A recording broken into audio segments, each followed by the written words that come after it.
E nessa manhã, eu quero comentar com vocês algumas verdades sobre esse tema, sobre a família. Para isso, eu quero pedir que você abra sua Bíblia comigo na primeira carta de Pedro. Primeira carta de Pedro. Há 4 livros, 4 cartas que são endereçadas às mesmas pessoas. O texto que a gente viu aqui agora, foi projetado, por favor, de novo para mim. Apóstolo de Jesus Cristo, quem? Pedro, aos eleitos que são forasteiros da dispersão, no Ponto, Galácia, Capadócia, Ásia, Bitínia, Osasco, Carapicuíba, São Paulo, Jundiaí. Eu não estou forçando, vou te mostrar por que eu citei o nome da sua cidade. Os 4 livros que são endereçados ao povo disperso é a carta aos Hebreus, carta de Tiago e as 2 cartas de Pedro. Essas 4 cartas foram escritas ao mesmo povo. E que povo é esse? Aos dispersos. Aos que foram dispersos. Quando é que esse povo foi disperso? Lá, capítulo 8 de Atos dos Apóstolos, quando veio uma grande perseguição e esse povo foi disperso para todos os lugares. E alguns que foram dispersos pregavam somente aos judeus, mas graças a Deus alguns ali não foram muito bem instruídos e pregaram para os gentios. É aí que a gente se encaixou, porque tinha um grupo que tinha uma instrução, que para eles Jesus Cristo era de Israel, Israel eu digo etnia, digo estado, e não entendiam que Jesus Cristo veio para todo ser humano. Então eles estavam formando uma igreja judaica, mas graças a Deus, alguns irmãos pregaram para os gentios, e aí nasceu a igreja em Antioquia. Essa igreja foi dispersa ali em Atos 8:1, como eu disse, em torno de 7 anos depois que o Espírito Santo desceu. A vontade de Deus, de acordo com Lucas 24, é que Jesus, tendo morrido na cruz, tendo ressuscitado, era necessário que a igreja saísse para todos os lugares, que os discípulos saíssem para todos os lugares e anunciassem o que aconteceu na cruz, o que aconteceu com a vida de Jesus Cristo. Então, Lucas 24, ele diz, é necessário que isso seja anunciado. Mas ele diz assim, mas fique em Jerusalém. Ou seja, vão, mas fique. Lembra disso? Não. Vão, em Lucas 24, fica até que do alto vocês sejam revestidos com o poder de Deus. E o Espírito Santo virá e nos fará testemunhas ou mártires em todos os lugares, Jerusalém, Judeia, Samaria, até os confins da terra, que somos nós. Para eles a gente é o confim da terra. E o Evangelho chegou até aqui. Mas o que aconteceu, queridos? Numa congregação onde as doenças não permaneciam, numa congregação onde as palavras eram reveladas pelos homens que andaram com o Senhor, onde não havia nenhum necessitado, o tempo todo era adoração, era festa diante do Senhor. Eu pergunto a vocês, quem gostaria de sair de um ambiente desse? Nem eu. Mas o que eu digo para os irmãos é que quem não cumpre Atos 1:8 vai cumprir Atos 8:1. Se você não recebe o Espírito Santo e sai para pregar a palavra, Deus vai dar um jeito de mandar você pregar a palavra. Então veio uma santa e boa perseguição, e o povo foi disperso para todos os lugares. Então que povo é esse? A igreja de Deus que foi dispersa. Então essa é uma das cartas escritas ao povo que foi disperso. Com que objetivo esse povo foi disperso? Qual era o propósito de Deus? Que fosse anunciado em todos os lugares o que havia acontecido ali na Palestina. E no capítulo 2, o versículo 9, ali Pedro nos dá a nossa identidade e o nosso papel, o que somos e o que fazemos. Eu quero que a gente leia esse texto. 1 Pedro 2, 9. Vós, porém, que diz aí? Sois raça eleita. Você sabia que você é uma raça eleita ou não? É que falar em raça fica assim meio esquisito, né? Mas nós somos uma raça. Mas que tipo de raça? Uma raça especial. Que quem nos fez especial foi o Senhor. Amém? Deus nos elegeu. Lembre-se sempre disso. Você não é uma pessoa solta. Você não é uma pessoa jogada no mundo. Você foi eleito pelo Senhor. E sabe quando você foi eleito? Não. Antes da fundação dos tempos. Lá, o Senhor elegeu você. Não tem nada a ver com sua capacidade. Não tem nada a ver com sua beleza. Não tem nada a ver com alguma característica sua ou minha. Tem a ver com a bondade de Deus. Deus elegeu você. Amém?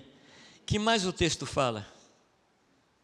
Somos sacerdócio real. Qual é o trabalho do sacerdote? O trabalho do sacerdote é trazer Deus ao homem e levar o homem a Deus. Então nós somos uma raça eleita. Nós somos sacerdócio real. O que mais diz aqui? Nós somos uma nação santa. Queridos, nós temos todas as características que nos fazem ser uma nação. Nós temos um nome sobre nós temos um rei sobre nós. Amém? Nós não somos um povo solto na terra. Nós temos um rei sobre nós. Nós temos uma bandeira sobre nós. Jeová Nissi. Nós temos leis. Nós temos leis e nós temos um território chamado igreja. Então nós somos uma nação, mas não uma nação qualquer, uma nação santa.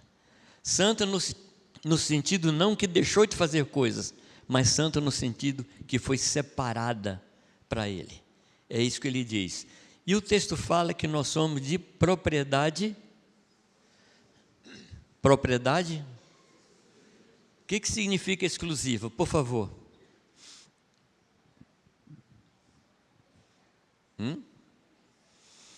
Você é uma propriedade exclusiva de alguém. E no nosso caso, somos propriedade exclusiva de Deus. Qual a implicação? Deus é o nosso único dono e Ele não tem sócio. Nem você, nem eu. Quando eu estou pregando o Evangelho, eu falo para a pessoa, se você quiser realmente ser justo na sua vida, devolva-se ao Senhor. Entregue sua vida ao Senhor, aí você estará sendo justo.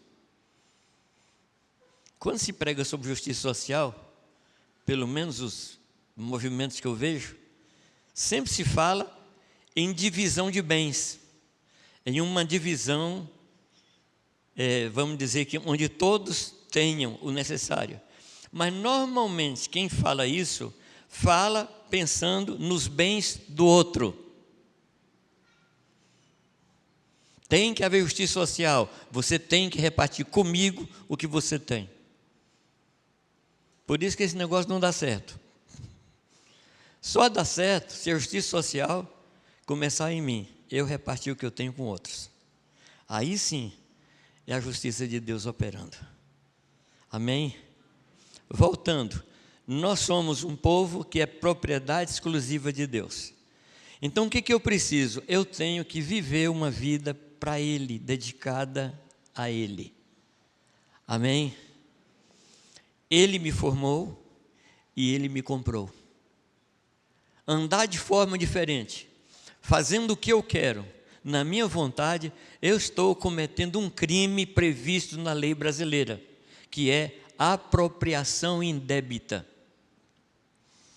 Você está usando o que não é seu para o seu benefício. Isso é crime.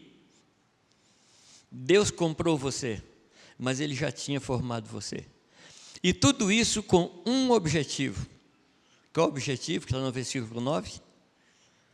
A fim de proclamarmos as virtudes daquele que nos chamou das trevas para a sua maravilhosa luz. Esse texto aqui, amados, fala o que nós somos e qual é o nosso serviço. Para isso nós existimos. Estamos aqui para anunciar as virtudes. Olha só, não é nesse texto não fala de anunciar as obras, fala de anunciar as virtudes. Obras, qualquer pessoa pode falar do que Deus fez, mas virtudes só pode falar quem vive com Ele, quem o conhece intimamente. E o que Deus quer é que você fale para as pessoas quem é Deus para você, o que Deus é para você, para a sua vida e para o seu coração. Esse é o nosso chamado.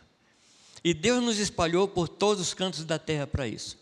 Então, voltando ao capítulo 1, esse texto do 2:9, versículo 2, capítulo 2, versículo 9, mostra o que nós somos e o que devemos fazer. Mas deixa eu voltar com você, e esta carta é uma carta nos ensinando a nos comportar num ambiente estranho para que nós possamos cumprir aquilo que Deus tem para nós. Essa carta é para isso. Não somente essa, mas a segunda, a carta aos Hebreus e a carta a Tiago, fala disso. E Pedro fala algumas coisas muito interessantes aqui no capítulo 1. Ele começa falando, e a primeira vez que ele fala, que nós somos eleitos segundo a presciência de Deus.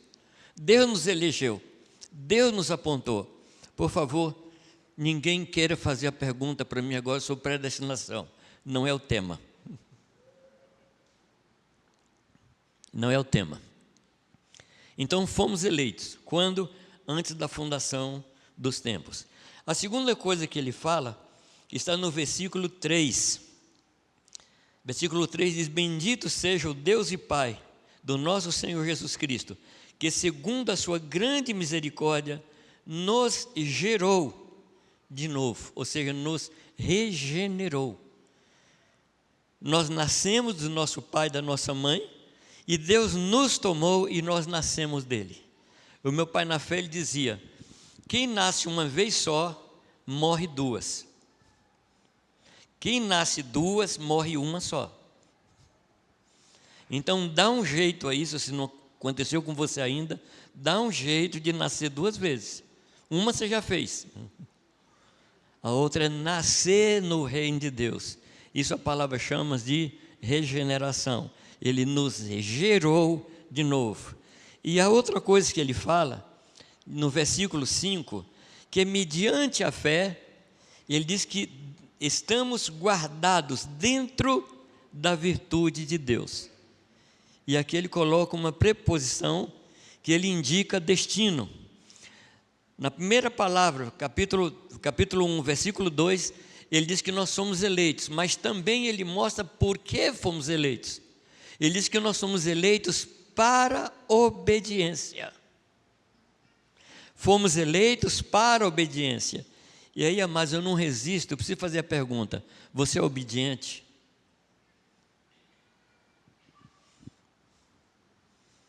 Não precisa responder, não. Tem que responder para você mesmo. Porque Ele me elegeu para obediência. Porque eu vim de uma história de rebelião, uma história de independência. E Ele me elegeu para eu ser um homem obediente. Deus elegeu você para você ser uma mulher obediente. Essa é a nossa eleição. Amém? Se você não sabia qual é a sua vocação, eu estou revelando para você que é a sua vocação. Deus chamou você para obediência. E aí no versículo 5, ele diz que mediante a fé estáis guardados na virtude de Deus para a salvação, já prestes a se revelar no último tempo. Então eu precisava ser eleito, eu precisava ser regenerado e eu precisava ser guardado por Deus. Sabe por quê, queridos? Nós fomos enviados a um mundo tóxico. Nós vivemos num tempo muito tóxico, um tempo venenoso. Você concorda comigo, não? Nós vivemos num mundo difícil. Você sabe o que é EPI, né? O que é EPI? Hã? Equipamento de proteção individual. Então, você vai trabalhar numa empresa, você tem que ter equipamento de proteção individual. Você sabia que Deus também nos deu uma EPI para a gente viver nesse mundo? Para a gente não ser contaminado, para a gente não ser contagiado pelas coisas dessa vida. Ele nos guardou. E se você quiser saber mais da EPI de Deus, vá lá em Efésios capítulo 6, a partir do versículo 10. Lá está a EPI de Deus. Capacete da salvação, couraça de justiça, lombo cingido com a verdade, pés calçados com a preparação do evangelho da paz, escudo da fé, espada do Espírito. Essa é a sua EPI. Não sai de casa sem EPI. Tá bom?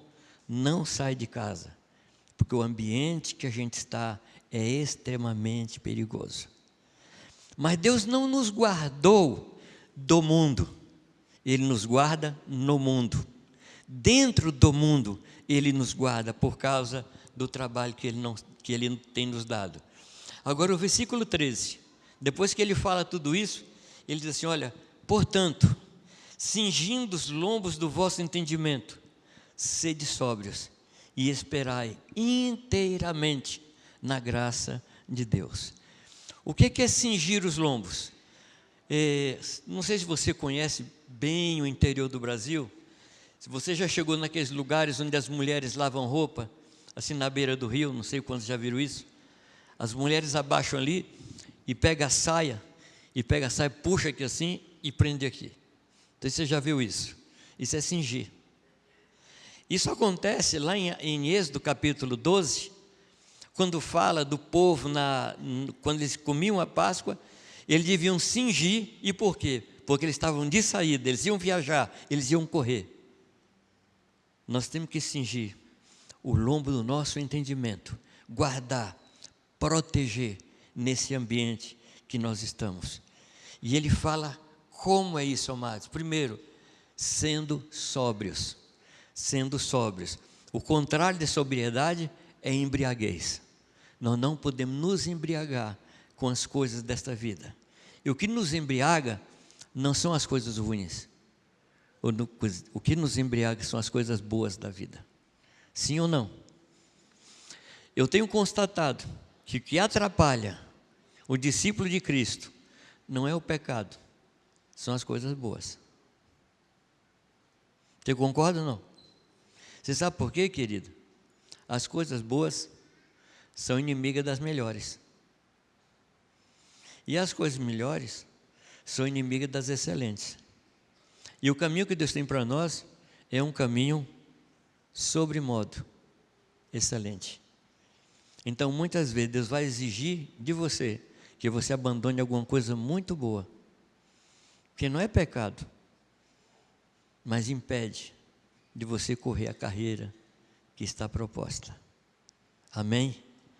Então ele fala que a gente tem que viver dessa forma, esperando inteiramente na graça que se nos foi oferecida na revelação de Jesus Cristo.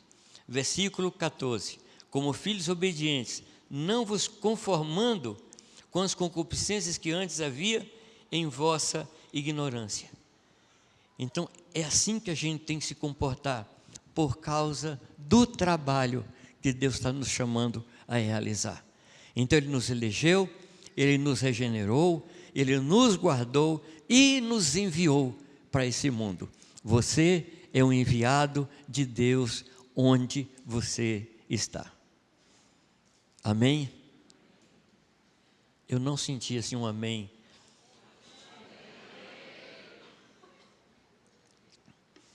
Não sei se é sono, ou você foi muito impactado.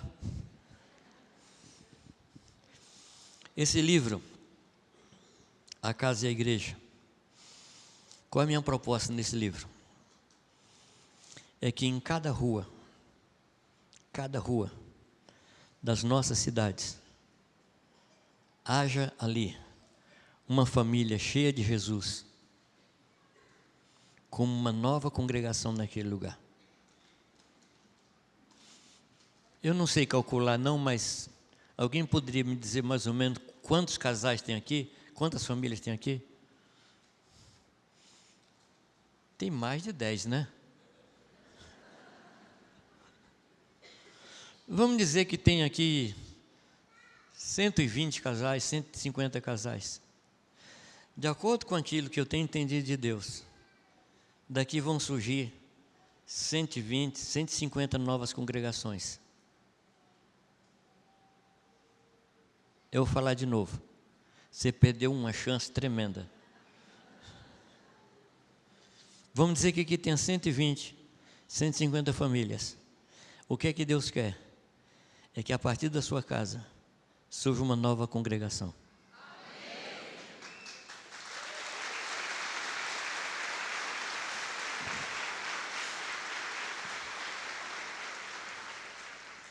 Você sabe um problema sério que a gente tem? É que a gente gosta de ficar empilhado, assim, pilha de crente, todo mundo junto. Então a gente costuma empilhar crente, né? Tudo num lugar só. Eu amo essas reuniões, mas essa reunião aqui é a reunião de instrução para a gente trabalhar onde a gente mora. Esse lugar aqui é onde a gente recebe a palavra profética, a palavra de ânimo, a palavra de incentivo, para que a gente possa cumprir o papel para o que nós fomos eleitos, para proclamarmos as virtudes daquele que nos chamou das trevas para a sua maravilhosa luz. Onde? Para os meus vizinhos. Se você se lembrar das 3 parábolas de Lucas 15, parábola da ovelha perdida, palavra da moeda perdida, palavra do filho perdido, lembram? Que a gente chama de filho pródigo.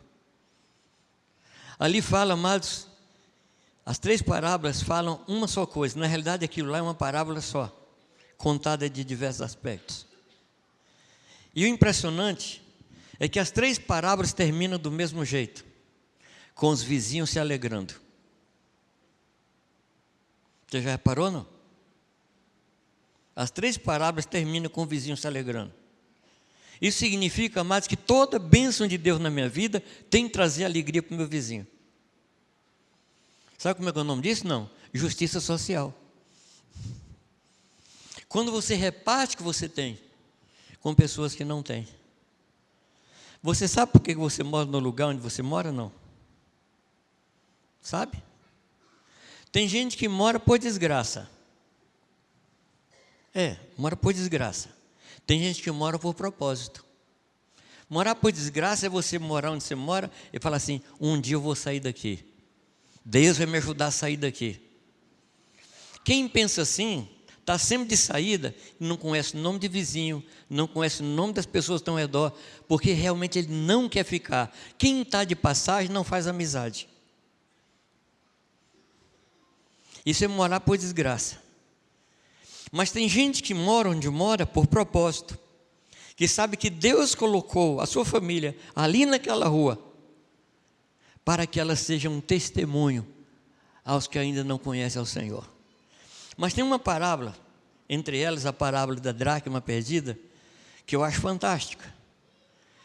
Porque tem algumas coisas ali muito estranhas. Uma dracma não valia R$2. Eu sei que você já perdeu alguma moeda em casa. Vamos dizer que você perdeu uma moeda de R$1, que não tem de 2, né? Você perdeu uma moeda de R$1. Você avisa para os seus vizinhos que você perdeu a moeda, não? Essa mulher avisou. Você acende todas as lâmpadas da casa e varre toda a casa, muda tudo de lugar até encontrar a moeda? Não, essa mulher fez assim. E quando ela achou a moeda, o que foi que ela fez? Ela chamou as vizinhas e deu uma festa. Ou seja, aquela festa era mais cara do que a moeda. Tem alguma coisa estranha nessa moeda. Essa moeda, ela fazia parte de um colar que uma moça recebia quando ela era pedida em casamento. Era um colar com 10 dracmas. A dracma em si não valia muita coisa, mas o colar valia. porque o colar apontava para um compromisso que ela tinha com alguém. E se ela perdesse uma dracma, ela não podia mais sair na rua. E naquele tempo, a mulher não desfazia o compromisso, o homem sim. Então, quando a moça saiu com um colar de dracmas, e na semana seguinte saía sem o colar, o que os vizinhos liam? O que os vizinhos compreendiam? Que ela foi rejeitada, que ela foi deixada de lado. Era uma vergonha. Então a dracma, essa mulher procurou, essa mulher avisou para as vizinhas, depois fez a festa, não por causa do valor em si da dracma, mas que aquele colar falava de um compromisso.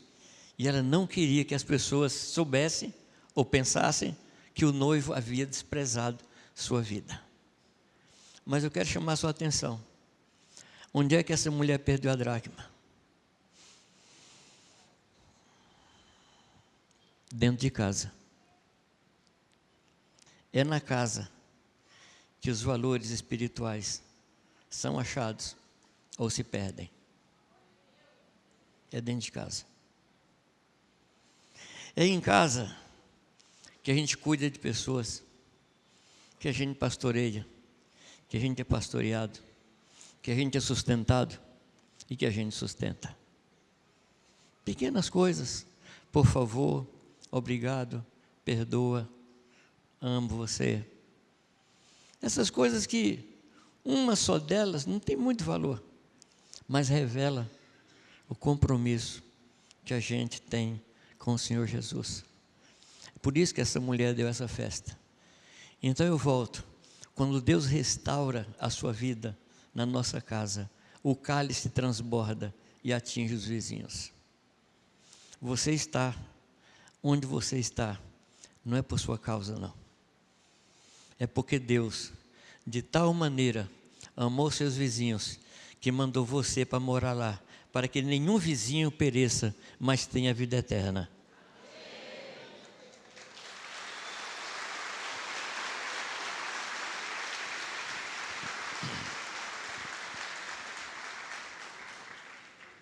É isso mesmo, não? É João 3,16, atualizado. Mas a gente pode fazer isso com a Escritura? Não só pode, como deve. Porque a Escritura ela tem que ser aplicada. Ela tem que ser contextualizada.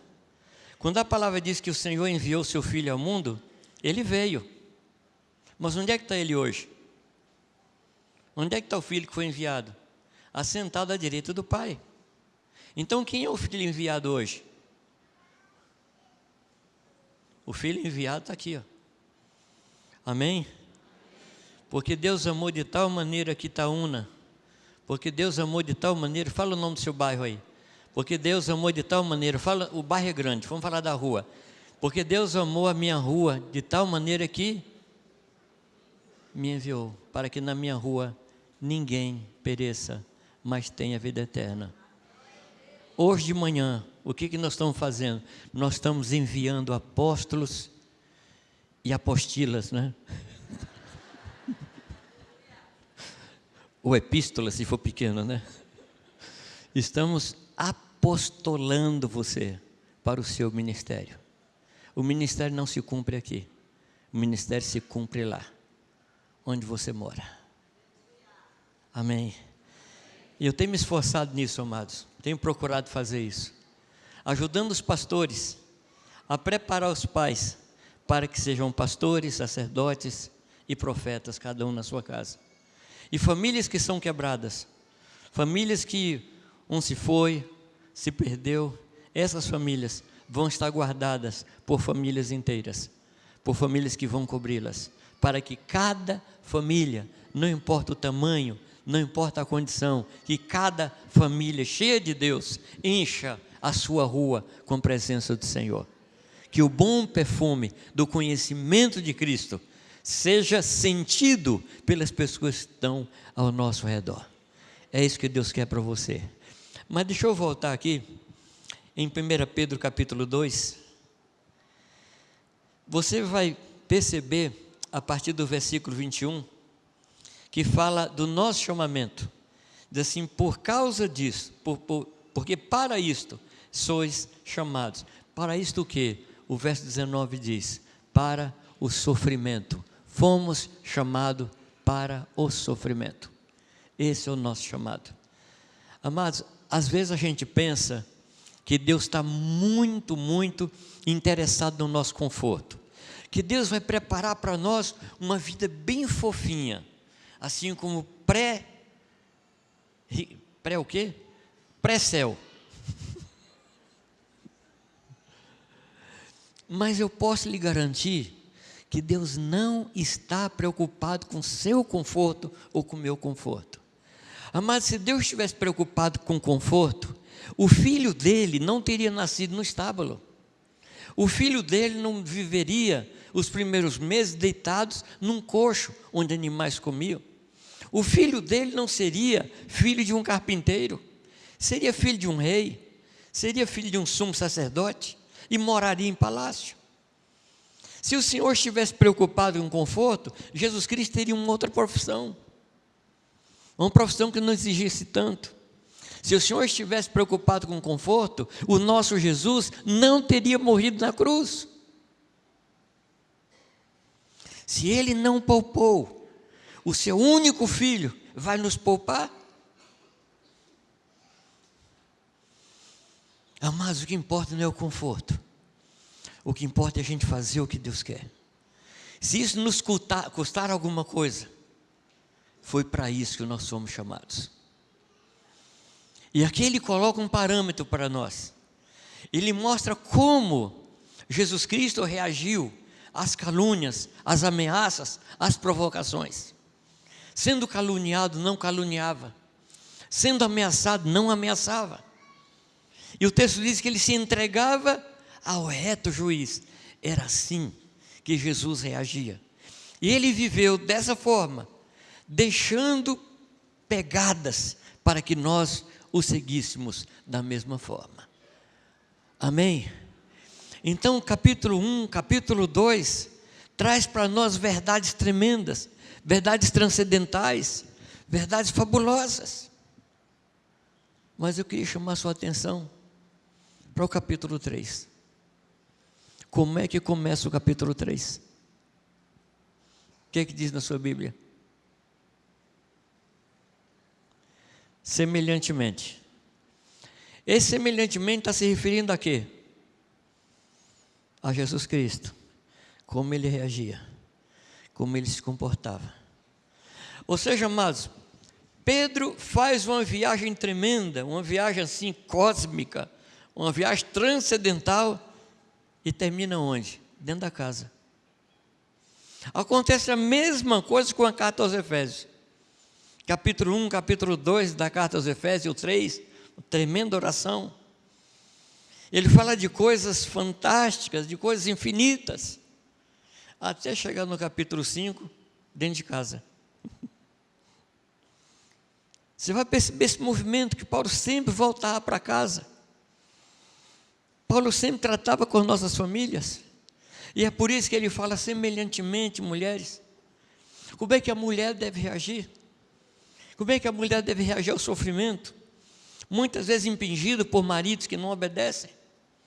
E aqui o texto diz, amado, porque se alguma mulher tem marido desobediente, olha, ele não está falando de mulheres que têm marido incrédulo, ele está falando de mulheres que têm marido desobediente.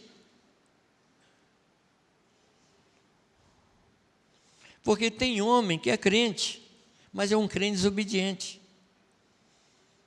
Vocês conhecem alguém assim, não? Tem mulher levantando a mão assim, e quase que apontando para o vizinho. Eu conheço um marido desobediente. E o que é que você deve fazer? O marido provoca, o marido maltrata, o marido não escuta, o marido não dá atenção. O que é que você deve fazer? Como Cristo reagiu. Como Cristo reagiu. O texto diz, falando de Jesus, que ele se entregou ao reto juiz. Não fala que ele se entregou ao advogado. Ele se entregou ao reto juiz, ou seja, ele se dispôs a ser julgado pelo Senhor. E uma coisa, homens de Deus, mulheres de Deus, nunca discuta com sua esposa, com seu esposo. Eu fiz um propósito de nunca discutir com Irani. E graças a Deus, Deus me deu vitória nisso. Porque eu não me lembro de uma vez que a gente tenha discutido e que eu tenha vencido e que eu fiquei alegre no meu coração. Você já ganhou uma discussão em casa, não? Já? Eu já ganhei bastante, porque eu sou muito argumentador, e não é que eu sou teimoso, é que eu tenho argumentos que me convencem. Eu tenho bons argumentos, eu não sou teimoso.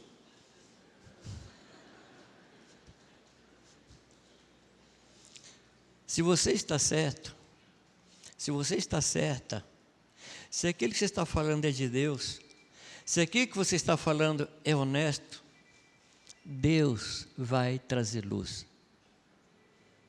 Você não vai chegar ao coração nem do seu marido, nem da sua mulher. Porque o coração é um lugar onde só o Espírito Santo chega.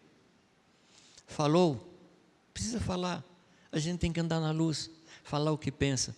Mas falou? Pronto. Minha querida Irani dizia que tem hora que você deve parar de falar de Deus para a pessoa e começar a falar da pessoa para Deus. E para Deus você pode falar o que você quiser, pode falar como quiser, porque Ele aguenta. No versículo 7, o que ele fala?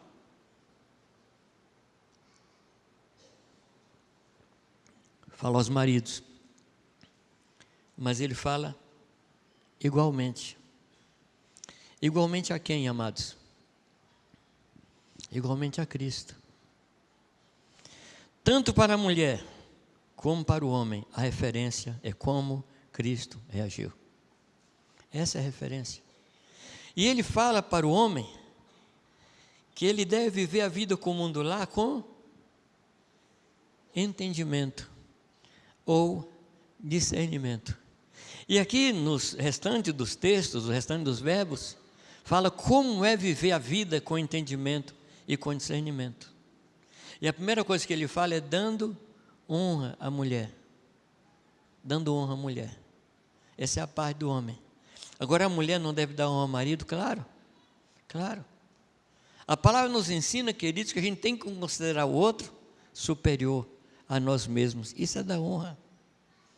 É considerar que a pessoa, ela é melhor do que você. Isso é dar honra. É exaltar a pessoa. Isso é honra. Não somente o homem tem que fazer isso com a mulher, mas a mulher tem que fazer a mesma coisa com o homem. Vamos ver mais o que ele diz? Dando honra à mulher como vaso. O que diz aí? Presta atenção no superlativo aí. Porque a mulher é mais frágil. Se a mulher é mais frágil, significa que o homem é frágil. São fragilidades diferentes. Deixa eu tentar explicar para você.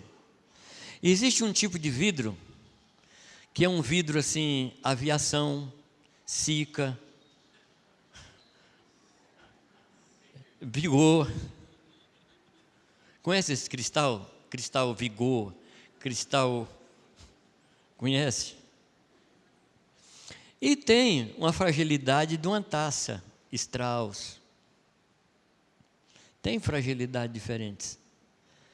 A fragilidade da mulher é um demérito? É erro? É falha de fabricação? Não, é característica. A mulher, por ser pastoral, ela é mais sensível, e Deus fez a mulher assim.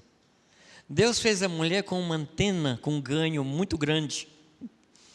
Ela percebe as coisas, por isso ela é mais frágil. Não é defeito. Eu já ouvi um falar assim, você é muito sensível. É uma taça de cristal. E o que se faz com uma taça de cristal? Você não deixa em qualquer lugar. O copo você lava de qualquer jeito na pia, a taça não. E aqui está um grande problema, queridos. Muitas vezes nós, os homens, não sabemos tratar a mulher como ela deve ser tratada. E a mulher não sabe das fragilidades do seu esposo. E aqui ele coloca a razão do porquê de tudo isso. Porque somos co-herdeiros da mesma graça de vida. Isso significa, queridos, que antes de sermos marido e mulher, nós somos irmãos em Cristo. Antes de ser marido e mulher, você, meu querido, você é casado com uma irmã. Então comece a tratar sua esposa como uma irmã. Eu estou falando isso porque a gente faz diferença. Sim ou não? Sim ou não? Eu estou falando de mim, eu não sei você. A gente faz diferença. Por exemplo, uma irmã da igreja chega para você e fala assim: fulano, irmão, você poderia orar por mim porque eu estou com esse e esse problema tal. Ele fala assim: agora, vamos orar já. Aí chega em casa, mulher querida, eu estou precisando disso tal, eu queria que você orasse comigo. Eu falo assim, daqui a pouco a gente ora, talvez amanhã, porque eu estou muito cansado. Você conhece alguma situação parecida? Mas se a gente lembrar que a gente é casado com uma irmã, a coisa muda. Com uma irmã, fulano, você pode trazer um copo de água para mim? Você pergunta, com gelo ou sem gelo? Com gás ou sem gás? E em casa, como é que é? Você pode trazer um copo d'água? Você não tem braço, não? Você não tem perna, não? Deus tratou muito comigo nessa área. Uma vez eu cheguei na cozinha de casa, pegou um copo no armário, enchi de água, tomei, pus o copo na pia e fui saindo. O Espírito Santo, que não deixa a gente quieto, perguntou para mim: quem vai lavar o copo?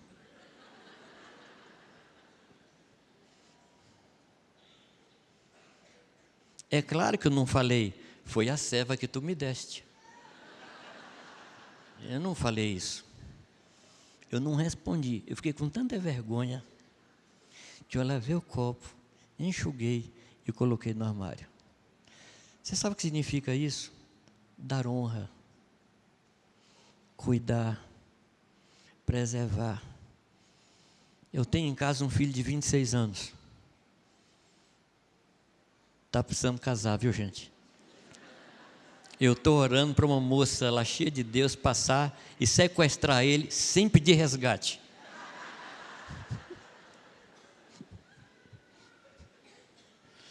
Mas um dia Irani entrou na garagem, ela tinha o seu carrinho e pôs o carro. Eu estava conversando com ele sobre um tema.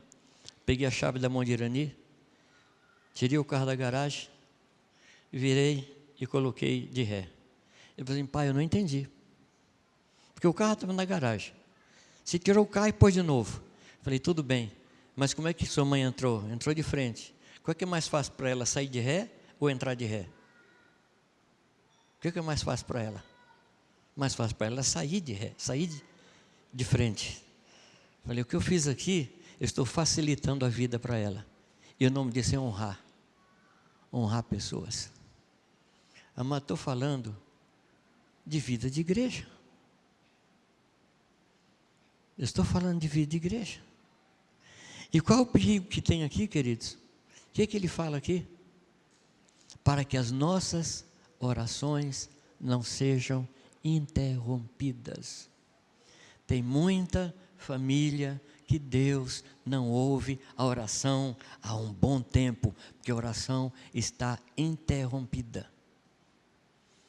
Mateus 5, 23, diz que ao chegar no altar, você lembrar de quê? Lembrar que o irmão tem algo contra você. Presta atenção, não está falando que você fez alguma coisa. Está dizendo que o irmão tem algo contra você. Isso é muito comum, porque às vezes a gente fere pessoas sem perceber. A gente fala de um jeito que machuca a pessoa, mas a gente não percebeu, a gente não teve maldade. Esse texto me ensina algumas coisas. Esse texto me ensina, amados, a pedir perdão pelo sentimento que eu causei, e não por alguma coisa que eu fiz. Me compreende, queridos? Esse texto me ensina que melhor é a adoração a Deus, mas com um coração voltado para o irmão, do que a adoração sem o irmão. Esse texto me ensina que relacionamento é mais importante que oferta, que reconciliação é mais importante que culto. Mas onde é que tudo isso começa, queridos? Dentro da nossa casa, para que as orações não sejam interrompidas. Amém, amados? Que Deus nos ajude a viver a vida comum no lar, com entendimento. E aqui depende da mulher e depende do homem. Um considerando o outro superior, um dando honra ao outro, um tratando o outro como Cristo trata, um tratando o outro como se tratasse o próprio Cristo. Que Deus nos ajude. Amém? Que Deus nos guarde. Será que a gente poderia orar? Eu vou pedir que você ore por você. Depois eu oro, tá bom?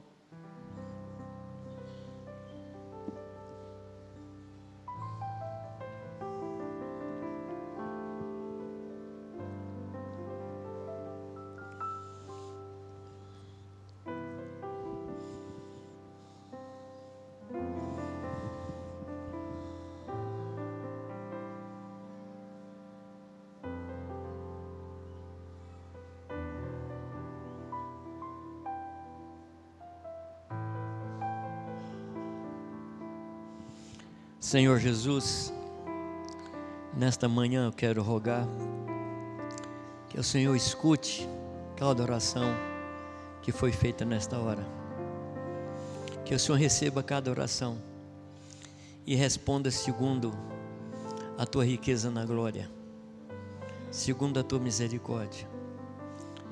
Nós pedimos a ti, Pai, que o Senhor restaure as nossas casas, que o Senhor levante cada família aqui, Pai, como proclamadora da tua bondade, como proclamadora, Pai, do teu próprio caráter. Senhor, que cada família aqui viva no poder do Senhor, no poder do teu Espírito.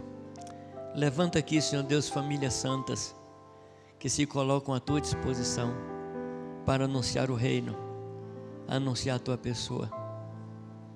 Dá-nos a graça, Pai, de viver a vida comum no lar, segundo o teu entendimento, não segundo o nosso entendimento. Eu quero orar agora, Senhor Deus, por aquela pessoa que veio hoje de manhã e está praticamente desistindo do seu casamento. Eu quero orar, Senhor Deus, por essa pessoa que chegou aqui hoje de manhã dizendo que não aguenta mais, que não consegue mais. Ah, Senhor, olha para esse coração, olha para esse coração, para essa irmã, Senhor, que chegou hoje aqui abatida, Senhor, com os pés cansados, dominada pelo desânimo. Eu quero orar por essa irmã, Senhor. Renova a esperança, Senhor. Renova a esperança. Mostra para ela, Senhor Deus, que há esperança para a árvore que mesmo caída no vapor da chuva brotará sem impedimento. Mostra para ela, Pai, que Tu és o Deus da ressurreição. E o Senhor pode avivar o seu casamento de novo, Senhor. Eu rogo, Pai, por homens que chegaram aqui nesta manhã também sem esperança. Pais que estão cansados, pais que têm sofrido com alguns filhos.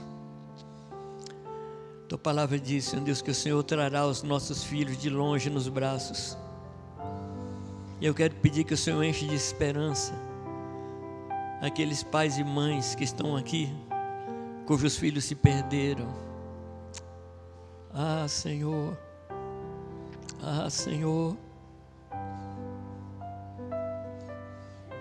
restaura a esperança, Senhor, restaura a esperança, Senhor. Muito obrigado, Pai, por cada família que está aqui nesta manhã. Que o Senhor levante cada família e glorifique o Teu nome, Senhor, através de cada casa aqui representada. Em nome do Senhor Jesus. Amém. Amém. Muito obrigado, amados.